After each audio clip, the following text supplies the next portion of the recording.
వేదిక ముందున్న పెద్దలందరికీ నమస్కారం తెలియజేస్తూ ఈ సభను ఉద్దేశించి ప్రసంగించవలసిందిగా డాక్టర్ నల్కర్ గారిని మనం చేసుకుంటున్నాం. Sir, good evening to everyone and heartly welcome. First of all, I heartily welcome to all the respected dignitaries on the dais, especially Sri Bagaya Garu, Akhila Bharatiya Karyakarni Sadasya and Prant Pracharak, and man of the day Sri MS Sri Subramanya Raju Garu, to this event of book launch named Prakriti and Sendri Vyavasayam. It's in a Telugu language. As we know, Krishi Vigyan Kendra are agriculture science centers. It is the knowledge centers of ICR New Delhi, mostly operated through state agriculture universities and the NGOs Dr. Ramanaidu Ekalavya Gramin Vikas Foundations.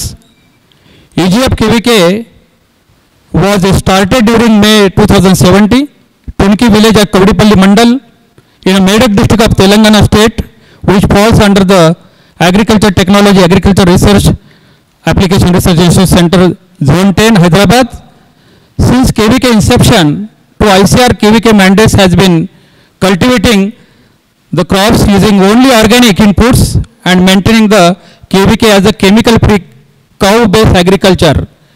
EGF KVK has been continuously pursuing the farmers of the Medak district to adopt natural as well as organic farming methods through various approaches like on-farm testing, frontline demonstration, trials, field days, input supply through the work, demo units and biocontrol labs. And our technical advisor of the Ekalavya Gramin Vikas Foundation KVK, Sri MS Raju Garu, sir, has put immense effort to bring this book to help all the stakeholders of the natural and organic farming. Thank you very much of your good efforts.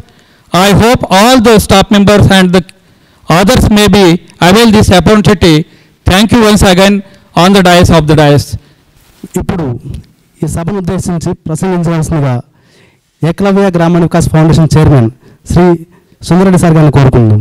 ఈనాటి శ్రీ సుబ్రహ్మణ్యం రాజు గారు ఏదైతే రచించినటువంటి సేంద్రియ వ్యవసాయము సంబంధించిన ఒక విశేషమైన పుస్తకాన్ని ఈరోజు ప్రారంభించుకుంటున్నాం. ఈ ప్రారంభ కార్యక్రమంలో భాగం పంచుకున్నటువంటి వేదిక మీద ఉన్న పెద్దలు, వేదిక ముందున్న పెద్దలు, ఈ ప్రాంత సేంద్రియ వ్యవసాయం చేసేటువంటి రైతులందరికీ నా యొక్క నమస్కారాలు.